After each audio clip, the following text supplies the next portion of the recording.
বিধায়িকা আঙুৰলতাক লগত লৈ বটদ্ৰৱাত মুখ্যমন্ত্ৰীৰ নিৰ্বাচনী প্ৰচাৰ।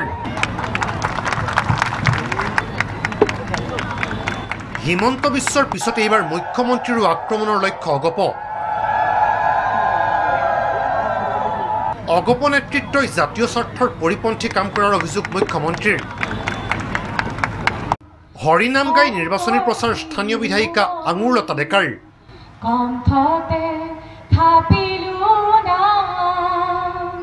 মুখ্যমন্ত্ৰী সৰ্বানন্দ সোণোৱালে শুকুৰবাৰে বটদ্ৰৱাৰ বিজেপি বিধায়িকা আঙুৰলতা ডেকাক লগত লৈ পঞ্চায়ত নিৰ্বাচনৰ প্ৰচাৰ চলালে সমষ্টিটোৰ কপাহাৰাত। হেলিকপ্টাৰেৰে গৈ কপাহাৰাত উপস্থিত হোৱা মুখ্যমন্ত্ৰীজনে নিৰ্বাচনী প্ৰচাৰ সভাখনত আক্ৰমণৰ লক্ষ্য কৰি ল'লে মিত্ৰদল অগপৰ নেতৃত্বক। নিষ্ঠাবান কৰ্মকৰ্তাসকলক অন্ধকাৰত ৰাখি নিজৰ ন্যস্ত স্বাৰ্থ সিদ্ধিৰ বাবে নানা ধৰণৰ জাতীয় স্বাৰ্থৰ পৰিপন্থী সিদ্ধান্ত লোৱাৰ বাবে আজি তাৰিখত মানুহে কষ্ট পাইছে। কৰ্মকৰ্তাসকলৰ দুখ নাই। এই বটদ্ৰৱাত যিমান অসম গণ পৰিষদ দলৰ কৰ্মকৰ্তা আছে তেখেতসকলক মই শ্ৰদ্ধা কৰোঁ। মুখ্যমন্ত্ৰীয়ে অগপৰ তৃণমূল পৰ্যায়ৰ নিষ্ঠাবান নেতাকৰ্মীসকলক বিজেপিত যোগদানৰো মুকলি আহ্বান জনায়। কিন্তু মই আহ্বান জনাইছোঁ, ইয়াত যিমান সংখ্যক এজিপিৰ সমৰ্থক আছে সকলোকে কৰজোৰে প্ৰাৰ্থনা জনাইছোঁ, আপোনালোকে গ্ৰাম্য অঞ্চলৰ ভৱিষ্যতৰ বাবে, প্ৰতিটো পৰিয়ালৰ পুত্ৰ কন্যাৰ উজ্জ্বল ভৱিষ্যতৰ বাবে আপোনালোকে ভাৰতীয় জনতা পাৰ্টীক আঁকোৱালি লওক। অগপ নেতৃত্বক আক্ৰমণ কৰি মুখ্যমন্ত্ৰীজনে ক'লে তেওঁ পৰচৰ্চা কৰা নাই, কাৰণ তেওঁৰ মনত আছে পবিত্ৰতা। পৰনিন্দা পৰচেতনা এইবোৰ পৰচৰ্চা কৰা নাই দেই। মই যুক্তি আধাৰত কৈছোঁ। মই এনেই মনত বিদ্ৰোহ ভাৱ লৈ, ঈৰ্ষা কপট ভাৱ লৈ এইখিনি কথা মই কোৱা নাই।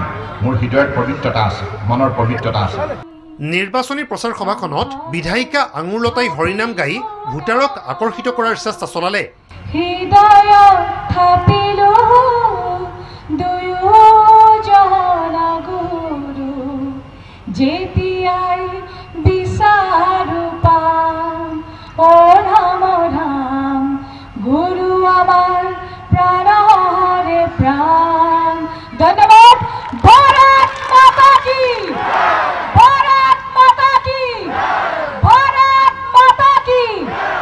অগপক কটাক্ষ কৰি আঙুৰলতাই ৩০-৪০ কিলোমিটাৰ বেগত যোৱা গাড়ীত নহয় ৭০-৮০ কিলোমিটাৰ বেগত চলা গাড়ীত উঠিবলৈ আহ্বান জনালে ভোটাৰক। গতিকে ৰাইজে নিৰ্ধাৰণ কৰিব যে আপোনালোকে ৩০-৪০ত যাব নে ৮০ত যাব।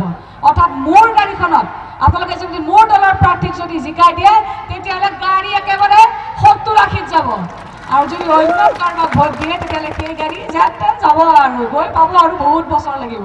বিজেপিৰ জয়কাৰ আৰু কংগ্ৰেছৰ হাহাকাৰ চলি আছে।